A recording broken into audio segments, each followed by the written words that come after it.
کوئی چوزا ہے، اب چوزا مرغی کا وہ بڑا معصوم سا ہوتا ہے، اس کو ہر ایک کو ترس آتا ہے، تو اس چوزے کو لے جا کے زندہ دفن کر دیا، اس طریقے سے دفن کر دیا کہ نہ ہوا ہے نہ پانی ہے، اور وہ تڑپ تڑپ کے اندر مرتا ہے، تو اس سے بھی جنات خوش ہوتے ہیں۔ بعض الٹا قرآن پڑھ کے جادو کرتے ہیں، قرآن اللہ کی کتاب ہے، اس کو الٹا طریقے سے پڑھنا بہت بڑا کفر ہے۔ اور بھی ایسے ایسے گندے عملیات، گوبر کھانا، گوں کھانا، ایسے وحشت ناک عمل جو دنیا میں یعنی انسانوں میں کافر بھی جو عمل نہیں کرتا، تو ایسے وحشت ناک قسم کے عملیات جب کرتا ہے تو وہ جو ناپاک جنات ہیں وہ گندے عملیات سے خوش ہوتے ہیں، تو پھر ان کو یہ عامل لوگ جو جنات کو قابو میں رکھتے ہیں، ان کو پھر یہ لوگ کچھ ہدف دیتے ہیں کہ جاؤ فلاں کے ساتھ یوں کرو، فلاں کے ساتھ یوں کرو۔ یہ جادو صدیوں سے چلا آ رہا ہے، اس طرح کی حرکتیں کرنا اور اس سے پھر انسان کو تکلیف پہنچانا۔ قرآن مجید میں بھی اس کا تذکرہ ہے کہ بنی اسرائیل کو جب یہ فرق کرنا بنی اسرائیل کے لیے مشکل ہو گیا کہ معجزہ کیا ہے اور جادو کیا ہے۔ حضرت موسیٰ علیہ السلام کے دور میں جادوگروں نے بڑی ترقی کی ہے، تبھی ان کے جادو کا تذکرہ بھی آتا ہے، لاٹھی کو سانپ بنا دینا، رسیوں کو سانپ دکھا دینا، تو نظروں کا دھوکہ ہوتا ہے اس میں بہت زیادہ۔ تو اس وقت جو ہے اللہ رب العزت نے حضرت سلیمان علیہ السلام کے دور میں 2 فرشتے بھیجے، ہاروت اور ماروت، یہ بابل شہر میں بھیجے۔ ایک فرشتے کا نام تھا ہاروت، دوسرے کا نام تھا ماروت۔ ان فرشتوں نے آ کے یہودیوں کو جادو سکھایا، اور مقصد سکھانے کا یہ تھا تاکہ جب کوئی پیغمبر معجزہ لے کر آئے تو ان کو پتہ چل جائے کہ جادو کیا ہوتا ہے اور معجزہ کیا ہوتا ہے۔ معجزے میں تو حقیقت ہی بدل جاتی ہے نا کسی چیز کی، تو جادوگر تو پہچان لے گا کہ بھئی یہ تو شعبدے بازی ہے، اور یہ جیسے حضرت موسیٰ نے جب لاٹھی کو سانپ بنایا تو فرعون تو یہ کہہ رہا تھا جادو ہے، مگر جادوگروں نے کیا کہا کہ یہ جادو نہیں۔ فَأُلْقِيَ السَّحَرَةُ سُجَّدًا قَالُوا آمَنَّا بِرَبِّ الْعَالَمِينَ، فوراً جادوگر سجدے میں گر گئے۔ حالانکہ اس سے پہلے جادوگروں نے جو کرتب دکھایا تھا وہ بڑا زبردست تھا، ہزاروں جادوگروں نے رسی پھینکی، لاٹھیاں پھینکی، وہ سانپ بن کے حضرت موسیٰ کی طرف دوڑنے لگی، اور حضرت موسیٰ بھی ڈر گئے اس سے، کیونکہ حضرت موسیٰ تو جادوگر تھے نہیں، وہ حقیقت نہیں پہچان سکے، وہ سمجھے کہ یہ واقعی سانپ ہیں جو میری طرف دوڑتے ہوئے آ رہے ہیں، ڈر گئے، گھبرا گئے۔ اللہ فرماتے ہیں ہم نے موسیٰ کو کہا لا تخف، ڈر نہیں، القی ما فی یمینک، تیرے ہاتھ میں جو لاٹھی ہے نا دائیں ہاتھ میں، اس کو زمین پہ پھینک دے۔ انہوں نے جو لاٹھیاں پھینکی، رسیاں پھینکی ہزاروں جادوگروں نے، قرآن کہہ رہا ہے یخیل الیہ من سحرہم انہا تسعی، وہ دیکھنے والوں کو ایسا لگ رہا تھا کہ یہ رسیاں نہیں ہیں بلکہ سانپ ہیں۔ کیا مطلب لگ رہا تھا؟ حقیقت میں وہ سانپ نہیں بنی۔ جادوگر اتنا نہیں کرتا کہ ایسے سانپ بنانا شروع کر دے، وہ تو سونا بنا کے، چاندی بنا کے، پیسے بنا کے پتہ نہیں مارکیٹ میں کیا کیا پھینکنا شروع کر دے گا۔ جادوگر اکثر بیچارے ننگ دھڑنگ سے ہوتے ہیں، تو دکھا بہت کچھ سکتا ہے، وہ بنا نہیں سکتا، دکھا سکتا ہے، اور اسی سے غلط فہمیاں پھیلا کے لڑواتا بھی ہے، پھر وہ میاں بیوی میں لڑائیاں ڈلوا دیں گے اور بہت الٹے الٹے کام کر دیں گے۔ تو قرآن مجید میں ہے کہ ان کی رسیاں ایسے لگیں جیسے کہ یہ کیا ہیں؟ سانپ۔ حضرت موسیٰ جیسے پیغمبر کو بھی لگ رہی تھی کہ سانپ ہے، لیکن اللہ فرماتے ہیں ہم نے موسیٰ سے کہا کہ تیرے دائیں ہاتھ میں جو لاٹھی ہے اس کو زمین پہ پھینک دے۔ جب حضرت موسیٰ نے لاٹھی پھینکی تو حضرت موسیٰ کو بھی پتہ نہیں تھا کہ یہ لاٹھی واقعتاً اژدہا بن جائے گی۔ تو وہ جب اژدہا بنی ہے تو قرآن کے الفاظ یہ ہیں فَأُلْقِي، فا آتا ہے عربی میں فوراً کوئی کام ہو۔ جادوگر ایک سیکنڈ کے لیے بھی نہیں رکے، فوراً سجدے میں گر گئے اور کہنے لگے ہم موسیٰ کے رب پر ایمان لے آئے، یہ موسیٰ اللہ کا پیغمبر ہے، یہ جادوگر نہیں۔ تو وہ ایک سیکنڈ کے بھی کروڑویں حصے میں کیوں سمجھ گئے؟ اس لیے کہ وہ یہ جانتے تھے کہ بھئی یہ جادو کے زور سے دکھایا جا سکتا ہے، لاٹھی کو سانپ بنانا یہ خدا کی طاقت ہے، ایسا کوئی جادو آج تک ایجاد نہیں ہوا، کیونکہ ایسے تو ماہیتیں تبدیل کی جائیں نا، پھر تو کچھ کا کچھ کر دیا جائے۔ تو فوراً سجدے میں گر گئے۔ تو اللہ تعالیٰ نے بابل شہر میں ہاروت اور ماروت 2 فرشتوں کو بھیجا، کیونکہ بنی اسرائیل میں پیغمبروں کے سلسلے بہت تھے، ہزاروں پیغمبر آئے ہیں بنی اسرائیل میں۔ تو اللہ نے 2 فرشتے بھیجے تاکہ وہ فرشتے ان کو جادو کی حقیقت سکھائیں کہ دیکھو یہ ڈرامے ہوتے ہیں اس میں، اور اس سے یوں ایسا ہوتا ہے، تو حقیقت یہ نہیں ہوتی۔ معجزہ جو ہے جب پیغمبر معجزہ لے کر آئیں تو تم اس کو پہچان جاؤ۔ تو قرآن مجید میں اللہ نے بتایا کہ یہودیوں نے اس کا صحیح استعمال کے بجائے غلط استعمال شروع کر دیا۔ ایک فن ہاتھ میں آ گیا نا، جیسے کسی کو باپ اپنے بیٹے کو سمجھا دے بیٹا یہ چرس ہے، کہیں ایسا نہ ہو سگریٹ میں رکھ کے کبھی کوئی پلا دے، مزہ تو بہت آئے گا مگر یہ دور رہنے کے لیے بتا رہا ہوں میں. تو بچے نے کیا کیا، پہلے تو پتہ نہیں تھا، اب پتہ چل گیا، اب سٹے لگانا شروع کر دیا. تو بڑی مزے کی چیز ہے بھائی. حالانکہ وہ اس لیے بتا رہا ہے کہ لوگ پڑوس میں سارے چرسی ہیں، کہیں کوئی یہ غلطی سے پاؤڈر ملا کے تمہیں پلا نہ دے. بچے نے بجائے فائدہ اٹھانے کے پاؤڈر ہی بن گیا تھوڑے دنوں میں.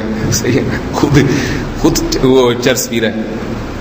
تو اب کیا ہے، یہودیوں نے کیا کرنا شروع کیا. اللہ قرآن مجید میں فرماتے ہیں فَيَتَعَلَّمُونَ مِنْهُمَا مَا يَضُرُّهُمْ وَلَا يَنْفَعُهُمْ. نقصان کی چیزیں سیکھنا شروع کر دی، فائدے کی چیزیں نہیں سیکھی. دنیا کی محبت تھی. اور يُفَرِّقُونَ بِهِ بَيْنَ الْمَرْءِ وَزَوْجِهِ، اور پھر طلاقیں دلوانا شروع کر دی میاں بیوی میں، فساد مچانا شروع کر دیا. جادو کرتے تھے شوہر پر بیوی پر، غلط فہمیاں پھیلاتے تھے ان کے درمیان، اور آپس میں طلاقیں دلوا کے خوش ہوتے تھے. تخریبی آدمی کو تخریبی کاموں میں زیادہ مزہ آتا ہے. تو اس سے پھر یہودیوں میں جادو کا جو فن ہے نا وہ بہت زیادہ ترقی کیا. آج بھی پوری دنیا میں سب سے زیادہ جادو میں جو آگے جو قوم ہے وہ یہودی ہے، سب سے زیادہ. تو اسلام نے اس کو حرام قرار دیا، جادو ٹونے کو بالکل پابندی لگا دی اس پر. قرآن مجید میں اللہ کا ارشاد ہے وَلَقَدْ عَلِمُوا لَمَنِ اشْتَرَاهُ مَا لَهُ فِي الْآخِرَةِ مِنْ خَلَاقٍ، کہ جو بھی اس کام میں مبتلا ہوگا، جادو ٹونے میں پڑے گا، آخرت میں اس کے لیے ذرہ برابر بھی حصہ نہیں ہے، کچھ بھی نہیں آخرت. مَا لَهُ فِي الْآخِرَةِ من میں من تاکید کے لیے کہ ذرا بھی حصہ نہیں، خلاق میں تنوین تاکید کے لیے کہ ذرہ برابر کچھ بھی آخرت میں حصہ نہیں ہے. بالکل کوئی نعمت اس کو آخرت میں نہیں ملے گی. ہر قسم کی نعمتوں سے آخرت میں محروم ہو جائے گا جو جادو ٹونے کرتا ہے. عورتیں یہ کام زیادہ کرتی ہیں. تبھی جو سورہ فلق میں اللہ نے آیات نازل کی کہ نبی علیہ السلام کو سکھائی کہ یہ پڑھا کریں، اپنے اوپر دم کیا کریں. وہ کیا ہے، وَمِن شَرِّ النَّفَّاثَاتِ فِي الْعُقَدِ، ان عورتوں سے پناہ مانگتا ہوں جو رسیوں میں گرہ لگاتی ہیں اور اس پہ دم کرتی ہیں. جادو میں یہ بھی ہوتا ہے، رسیوں میں گرہ لگا لگا کے اس پہ دم کیے جاتے ہیں. تو ان عورتوں سے پناہ مانگتا ہوں. سوال پیدا ہوتا ہے کہ وہ تو مرد بھی کرے تو یہی حکم ہے، لیکن یہ کام عورتیں زیادہ کرتی ہیں، اس لیے عورتوں کا تذکرہ فرمایا. تو ایک وعید اس پر کیا ہے کہ قرآن مجید میں ہے کہ جو بھی جادو کرے گا، چاہے اچھی نیت سے ہو چاہے بری نیت سے ہو، اسلام میں جادو حرام ہے، تو آخرت میں اس کا ذرہ برابر بھی حصہ نہیں ہے، کچھ بھی نہیں ملے گا آخرت میں. رسول اللہ صلی اللہ علیہ وسلم نے فرمایا، صحیح حدیث ہے، اجتنبوا السبع الموبقات، 7 ایسے گناہوں سے بچو جو انسان کو برباد کر دیتے ہیں، ہلاک کر دیتے ہیں. ان 7 گناہوں میں آپ نے نماز چھوڑنے کا، شرک کا ذکر کے ساتھ آپ نے جادو کا ذکر بھی کیا کہ جو شخص جادو کرے گا یا عورت جادو کرے گی تو یہ جادو دوسرے کو بعد میں ہلاک کرے گا، اس کا بیڑا پہلے غرق کر دے گا، اس کو پہلے ہلاک کر دے. حضرت عمر رضی اللہ تعالی عنہ کا قانون تھا کہ کہیں بھی جادوگر کا پتہ چل جاتا کوئی جادو کرنے والا مرد ہے یا عورت. یہ جو عامل جیسے آج کل قبرستانوں میں بیٹھے ہوتے ہیں، سنا ہے ٹی وی چینل والے ان کو نکال کے عاملوں کو دکھا رہے ہیں کہ وہاں بیٹھا ہوا ہے قبر کے اندر چلا کاٹ رہا ہے بیٹھ کے، اس طرح کی پتہ نہیں عجیب. تو حضرت ٹی وی چینل والے تو اس کو اخبار میں لا کے اور تھوڑا سا پروٹوکول دے دیتے ہیں، لیکن حضرت عمر کو کہیں پتہ چلتا تھا کہ جادوگر ہے یا عورت ہے، اس کی گردن اڑا دیتے تھے. اسلام میں قانون بھی یہی ہے کہ جادوگر کی سزا کیا ہے، اس کی گردن اڑا دی جائے، قتل ہے اس کی سزا، کیونکہ بہت بڑا جرم ہے، کبیرہ گناہ ہے. تو ایک چیز البتہ اس میں یہ ضرور سمجھ لینی چاہیے، عام طور پر آج کل جو جادو کیا جاتا ہے، جب میاں بیوی میں طلاق ہوتی ہے نا تو ساسیں بہوؤں پہ، سب ساسیں ایسی نہیں ہیں کہ یہ اپنی ساسوں پہ شک کرنا شروع کر دیں. جو ہمارے سامنے کیسز آ رہے ہیں، سسرال والے بہوؤں پہ کرا دیتے ہیں واپس لانے کے لیے. اس میں بیچاری کی طبیعت پھر خراب ہوتی ہے اور پتہ نہیں کیا کیا ہوتا رہتا ہے اس کو. اس میں اور اس طرح بعض لوگ کرا دیتے ہیں کسی کے اوپر عاملوں سے رابطہ کرنے کے لیے. اس میں ایک بات بہت اچھی طرح سے سمجھ لیں، خدا نہ خواستہ کسی پہ اگر جادو ہو جائے، اس کی علامات یہ ہیں کہ اس پہ پھر جنات آتے ہیں. سمجھ رہے ہیں نا؟ وہ میڈیکل رپورٹیں سب کلیئر آئیں گی. یہ میں اس لیے علامات بتا رہا ہوں کہ آج ہر تیسرا آدمی اپنے آپ پر یہ سمجھ کے بیٹھا ہوا ہے کہ مجھ پہ کسی نے کچھ کیا ہوا. وہمی آدمی کا دنیا میں کوئی علاج نہیں. وہ بہتر ہے مر جائے تو زیادہ اچھا ہے، کیونکہ خود بھی پریشان ہوگا، مولوی صاحب کو بھی پریشان کرے گا، اپنے گھر کو بھی، پورے محلے کو پریشان کرے گا. ایسے آدمی کی جادوگر کو بعد میں مارو، ایسا آدمی پہلے مر جائے تو اچھا ہے. تو وہمیوں کا اسلام میں کوئی بھی، بعض لوگوں کو وضو کا وہم ہو جاتا ہے، 8 گھنٹے استنجا کرتے ہیں، ان کو یہ تسلی نہیں ہوتی کہ پتہ نہیں میں استنجا ہوا بھی یا نہیں ہوا. وضو خانے پہ بیٹھیں گے تو 1 گھنٹہ ریگ مال سے گھسائی کرتے رہیں گے باقاعدہ، ان کو یقین نہیں آتا شاید کوئی جگہ خشک رہ گئی ہو. وہمی آدمی کا دنیا میں کوئی بھی علاج نہیں. تو میں اس لیے علامات بتا رہا ہوں کہ واقعتاً بعض علامات ہوتی ہیں جس سے اندازہ ہو جاتا ہے کہ اس پہ کیا ہے، جادو. ایک دم دورہ پڑے گا، آنکھیں تبدیل اور الٹی سیدھی باتیں شروع کر دے گا، ٹھیک ہے نا. میڈیکل رپورٹ بالکل کلیئر ہوگی اس کی، نہ دماغی توازن خراب ہوگا نہ کوئی اور، تڑپنے لگے گا. وہ اللہ نہ کرے، اللہ سب کو بچائے، جس کے گھر میں ہوتا ہے اس کو پھر اندازہ ہو جاتا ہے. اور پھر اس کا علاج کیا ہے؟ پہلی بات، جادو کا اثر ہر ایک پر نہیں ہوتا، یہ ذہن میں رکھیں. لوگ کہتے ہیں کہ محمد صلی اللہ علیہ وسلم پہ جادو کا اثر ہو گیا تھا تو پھر ہم اور آپ پہ کیوں نہیں ہو سکتا؟ تو یاد رکھیے، نبی صلی اللہ علیہ وسلم پہ جو جادو کا اثر ہوا تھا وہ اس لیے ہوا تھا کہ یہودی آپ کو جادوگر کہتے تھے. یہودیوں نے بہت طاقتور جادو کیا آپ پر. اگر آپ پہ اثر نہ ہوتا تو یہودی کہتے دیکھو یہ جادوگر ہے، اس نے توڑ کر لیا ہے. تو اس لیے اللہ نے آپ صلی اللہ علیہ وسلم پہ تھوڑا سا اثر ہونے دی، بہت معمولی سا اثر ہوا تھا، اس لیے ہونے دیا تاکہ یہودی آپ کو بشر سمجھیں اور جادوگر نہ سمجھیں. تبھی اس کے بعد یہودیوں کو یقین ہو گیا کہ یہ جادوگر نہیں ہے. لیکن ایسے ہر ایک پر جادو ہو نہیں جاتا. سوال پیدا ہوتا ہے کہ ابو بکر رضی اللہ عنہ پہ کیوں اثر نہیں ہوا جادو کا، حضرت عمر پہ کیوں نہیں ہوا، حضرت عثمان پہ کیوں نہیں ہوا، حضرت علی پہ کیوں نہیں ہوا؟ تو جادو اگر ایسی بچوں کا کھیل ہوتا ہے نا، جدھر بیٹھ کے ہڈی وڈی اٹھا دی، دفنا دی، فلاں کا نام لکھ کے تعویذ لکھ کے دفن کر دیا، تو میں سب سے پہلے زرداری پہ کرواتا یہ کام. سمجھ میں آ رہی ہے نا بات؟ سب سے پہلے میں جادو حرام ہے، میں کرواتا نہیں، لیکن عاملوں کو مشورہ دیتا تم نے گناہ کرنا ہی ہے تو بھائی گناہ میں کوئی ثواب کا کام بھی کر لو، صحیح ہے نا. تو اتنے آرام سے نہیں ہوتا کہ جس پہ چاہو جب چاہو ہو جائے. یہ بہت مشکل کام ہے جادو کا اثر کسی پہ ڈال دینا، بچوں کا کھیل نہیں ہے. تو لوگ ڈر جاتے ہیں ذرا سی بات پہ، کہیں تعویذ نکل آیا تو پتہ نہیں کسی نے کچھ کر تو نہیں دیا. تو اتنے آرام سے کوئی کسی پہ کچھ بھی نہیں کر سکتا. جنات بھی ایسے ہیں جیسے ٹارگٹ کلر. تو ٹارگٹ کلر جو ہے نا، ایسے نہیں کہ جس کو بھی 50 روپے پکڑاؤ جس کو چاہو جا کے مروا دو. وہ ٹارگٹ کلر بولے گا کیوں بھائی، کیوں بول رہے ہیں مجھے، کیوں ماروں؟ وہ بھی 100 دفعہ سوچے گا.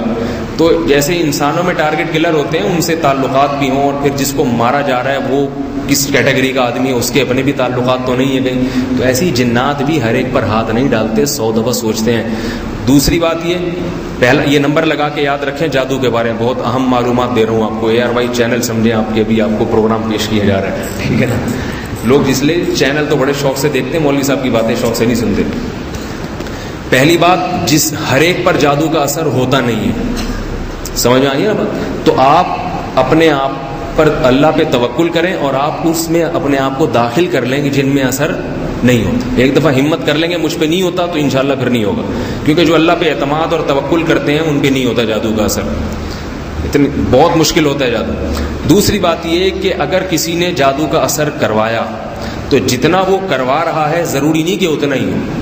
وہ 100% کروائے گا تو ممکن ہے 1% ہو جائے آپ کے اوپر، 2% ہو جائے. وہ مارنے کے لیے کروا رہا ہے تو ممکن ہے آپ کو تھوڑا سا سر میں درد شروع ہو جائے گا، اس سے زیادہ جتنا چاہتا ہے اتنا ہوتا نہیں ہے. تیسری بات یہ کہ جو قوم کے رہبر ہوتے ہیں، مقتدی ہوتے ہیں، گھر کے سربراہ ہوتے ہیں، عام طور پہ ان پہ نہیں ہوتا.